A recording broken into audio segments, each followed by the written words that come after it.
नमस्कार सभी साईं भक्तों को, जय साईं राम। लीजिए फिर हाजिर हूँ साईं गीता चैनल की ओर से एक नए अनुभव के साथ। मैंने कहा ना कि अनुभव तो साईं भक्तों के साथ होते रहते हैं, केवल बात है उन अनुभवों को, उन चमत्कारों को समझने की। तो एक अनुभव मैं आपसे शेयर करती हूँ कि कुछ दिन पहले, करीब 2 साल पहले, मुझे अलीगढ़ जाना था। मेरे देवर बहुत ज़्यादा बीमार थे और मेरे सास ससुर हैं नहीं, मेरी देवरानी भी एक्सपायर हो चुकी, यानी कि मेरे देवर वहाँ पर अकेले थे। कोई छोटा बड़ा उन्हें देखने वाला नहीं था। उनके केवल 2 बच्चे थे, अविवाहित हैं, छोटे हैं। अब मेरा वहाँ जाना बहुत ज़रूरी था, तो मैं नई दिल्ली रेलवे स्टेशन पर टिकट के लिए गई। मेरी बेटी भी मुझे छोड़ने के लिए गई। तो वहाँ पर देखा कि बहुत लंबी लाइन थी और मुझे टिकट मिलने की कोई संभावना थी ही नहीं। गाड़ी का चलने का टाइम हो गया। मैंने देखा मेरा तो नंबर बहुत दूर है और टिकट तो अब मुझे किसी भी तरह से मिल ही नहीं सकती। और मैं बहुत परेशान हो गई। परेशानी में क्या है, अपने इष्ट याद आते हैं, अपने देवा याद आते हैं, अपने साईं याद आते हैं। मैं लाइन से निकली और एक कोने में जाकर के मैंने बाबा से हाथ जोड़कर कहा, बाबा जी मुझे आपकी मदद की बहुत ज़रूरत है। कितनी ज़रूरत है आप जानते हो कि मेरा इस समय अलीगढ़ पहुंचना कितना ज़रूरी है। बाबा प्लीज़ मेरी मदद करो, मुझे आपकी मदद की बहुत ज़रूरत है देवा। इतनी देर में ही एक व्यक्ति मेरे पास आया और मुझसे बोला, मैडम आप कहाँ जाएंगी। मुझे एक बार को तो बड़ा गुस्सा आया कि मैं कहाँ जाऊँगी, इसको क्या मतलब। मैंने कोई जवाब ही नहीं दिया।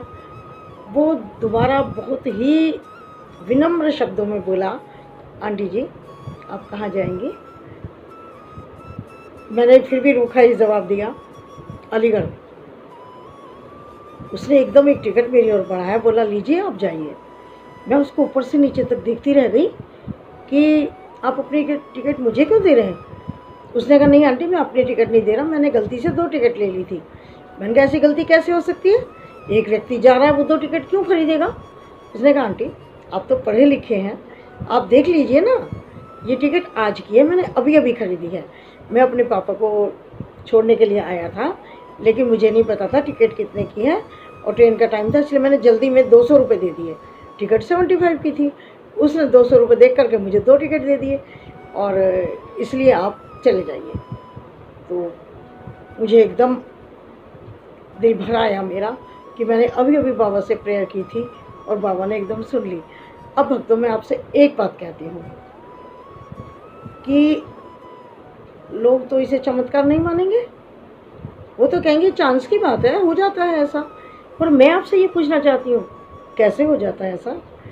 क्या स्टेशन पर मैं अकेली खड़ी थी, कितनी भीड़ वहाँ पर होगी, इतने लोगों में से उसने आकर के मुझसे ही क्यों कहा कि आप कहाँ जा रही हैं। क्यों उसने मुझे टिकट ऑफर किया, इसलिए किया कि बाबा को पता था कि मेरा एक भक्त नाम लेने वाला अभी यहाँ आएगा और उसको टिकट की आवश्यकता होगी। तो बाबा ने मेरे टिकट के तो इंतज़ाम पहले ही कर दिया ना। अब इस बात को मैं मानती हूँ, आप साईं भक्त हैं तो मानेंगे। यही छोटे छोटे चमत्कार होते हैं, यही छोटी छोटी बातें होती हैं, यही हमारी मदद होती हैं, जिनको हमें समझना होता है। ये साईं का उपकार है, ये साईं की बहुत बड़ी कृपा है और इसी को आप साईं का चमत्कार कह सकते हैं। अगर 2 मिनट 5 मिनट वो व्यक्ति मेरे पास ना आता तो मेरी ट्रेन निकल जाती।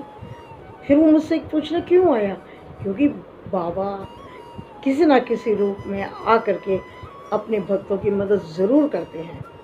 और उसी तरह से मेरे साथ ऐसे चमत्कार लगभग साथियों होते रहते हैं और समय समय पर मैं आपसे शेयर करती रहूँगी। तो आपके भी जो अनुभव हो वो ज़रूर शेयर किया कीजिए। और मैं गीता बिटिया का पुनः आभार व्यक्त करती हूँ और उसको बहुत सारे आशीर्वाद, बहुत सारी शुभकामनाएं देती हूँ कि बाबा के इस कार्य को और आगे ले जाती रहें और हम हमेशा उनका सहयोग करते रहेंगे। तो चलो चलते हैं, जय साईं राम। फिर मिलती हूँ किसी दूसरे अनुभव के साथ। तब तक के लिए जय साईं राम।